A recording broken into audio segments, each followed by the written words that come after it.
Hello, friends.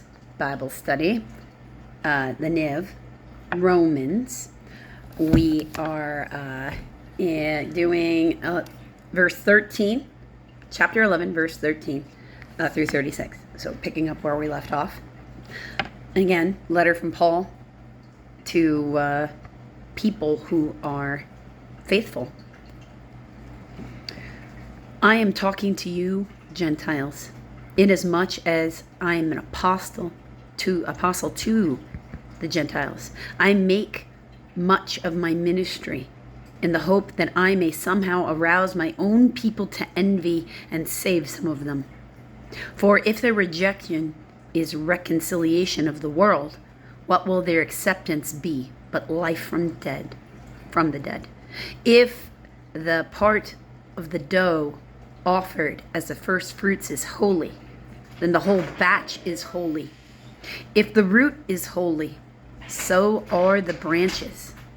If some of the branches have been broken off, and you, though a wild olive shoot, have been grafted in among the others, and now share in the nourishing sap from the olive root, do not boast over these branches.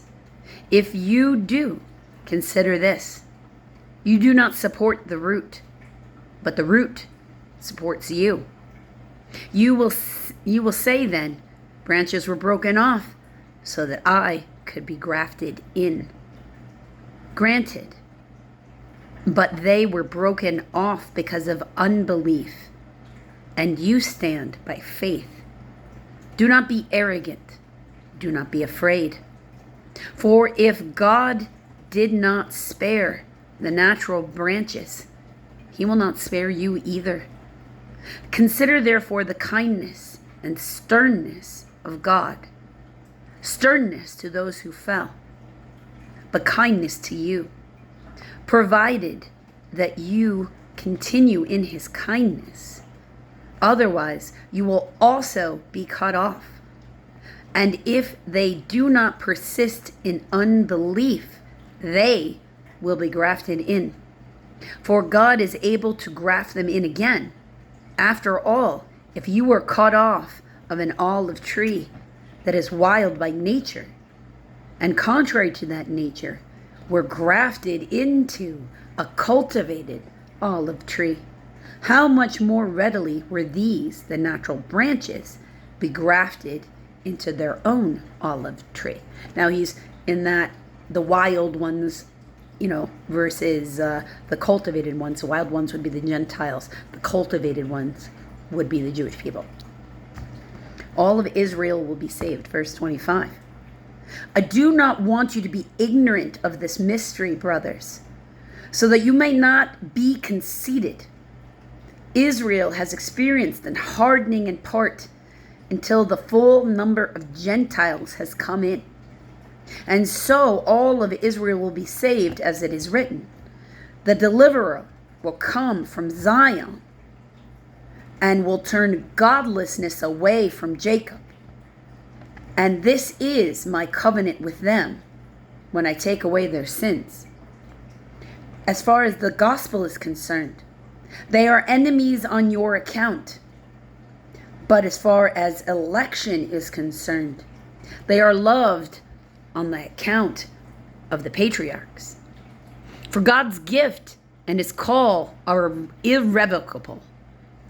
Just as you who are at one time disobedient to God now receive mercy as a result of their disobedience, so they too now have become disobedient in order that they may now receive mercy as a result of God's mercy to you.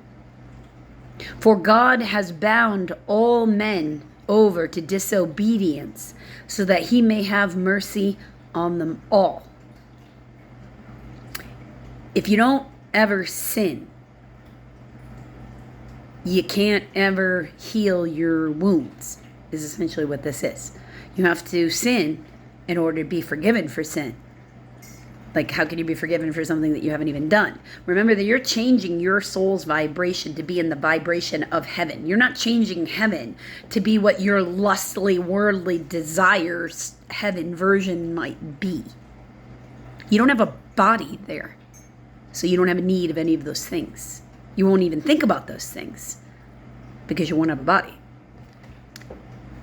Doxicology, this one is called, verse 33. O depths of the riches of wisdom and the knowledge of God, how unsearchable his judgments and his path beyond tracing out. Who knows the mind of the Lord, or who has been his counselor? Who has ever given to God that God should repay him? Like, what do you have that God needs, that he owes you, that he has to obey what you say because of your isms? For from him, God, and through him and to him are all things. To him be glory forever. Amen. No matter how amazing any human being on earth is, they will never be more amazing than the Trinity. So you need to check yourself before you wreck yourself. That's my advice. He wants us to be humble today.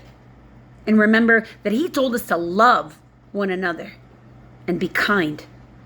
So all of your actions are supposed to be consistent with that behavior, and your intention in your heart is supposed to be too. And if you're so full of your own ego that you don't care how you treat someone else, then you're not in the love vibration. And you need to go find out where that trauma is so you can be a better person.